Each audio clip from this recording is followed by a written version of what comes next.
pagi Bu Kades. Assalamualaikum warahmatullahi wabarakatuh. Gimana kabarnya pagi hari ini, sehat? Alhamdulillah sehat selalu. Iya nih Bu, banyak pengaduan dari masyarakat terkait penerimaan bansos. Nah, seperti apa sih Bu sebetulnya alur penerima bansos itu Bu? Perlu diketahui oleh masyarakat. Jadi bukan hanya satu orang yang bertanya begini. Banyak sekali yang datang ke Dinsos menanyakan, kenapa saya nggak dapat? Kok si itu dapat, saya enggak? Itu banyak sekali. Bagaimana cara memperoleh bantuan sosial ini? Yang pertama, masuk dulu ke data DTKS. Proses masuk ke data DTKS sudah saya jelaskan. Nanti silahkan buka video saya kaitan dengan bagaimana cara masuk ke dalam data DTKS. Nah, setelah masuk ke dalam data DTKS, itu data DTKS harus benar-benar NIK-nya valid, kakaknya juga tidak berubah, ya. Karena nanti pada saat ada perluasan program PKH, usulan program BPNT, itu tidak akan mengambil dari luar DTKS, pasti dari data DTKS. Kuncinya kalau tidak masuk DTKS jangan berharap dapat bansos. Ya Bu, di masyarakat banyak nih Bu sekarang tuh katanya saya tidak menerima bansos atau tidak. Apakah memang bansos ini sudah tepat sasaran Bu? Nah, sekarang yang namanya tepat sasaran dan tidaknya, sekali lagi, tugas mulai dari Dinsos Kabupaten, operator desa, dan desa juga melakukan peripali dan validasi data.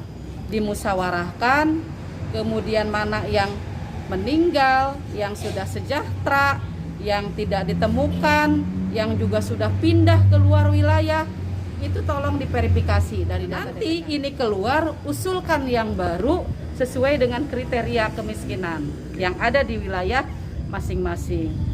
Begitu, jadi jangan sampai nanti setelah diusulkan oleh desa, disahkan oleh bupati, dikirim ke Pusdatin. Eksekusinya ada di pusat.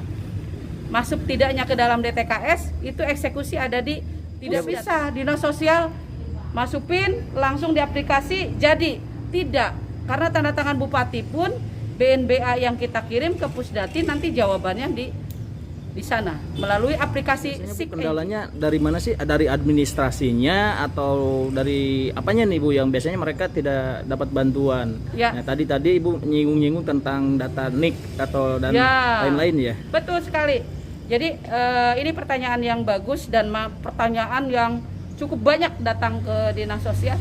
Kok saya tidak masuk ke bantuan itu? Tidak masuk. Otomatis datanya kita lihat. Kakaknya, NIK-nya, kemudian juga administrasi kependudukannya, ID bansosnya, itu di aplikasi. Kemudian pada saat dia sudah bulan kemarin saya dapat Bu, kok bulan ini saya nggak dapat.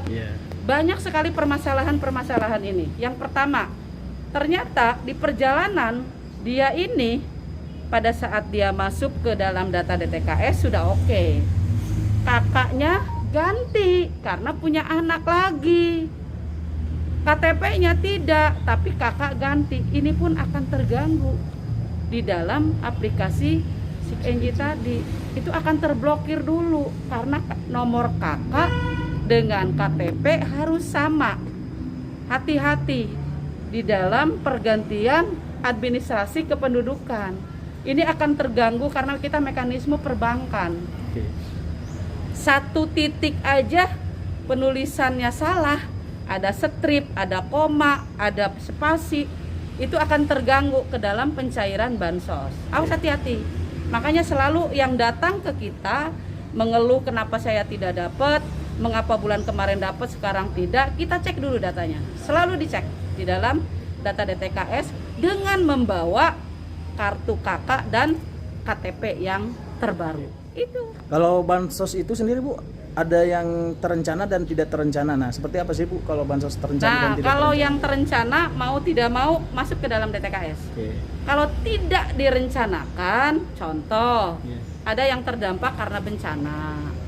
Nah, ini pun kita memvalidasi, peripali bagaimana kondisi dampak bencana ini, rumahnya apakah rusak berat, rusak ringan, rusak sedang.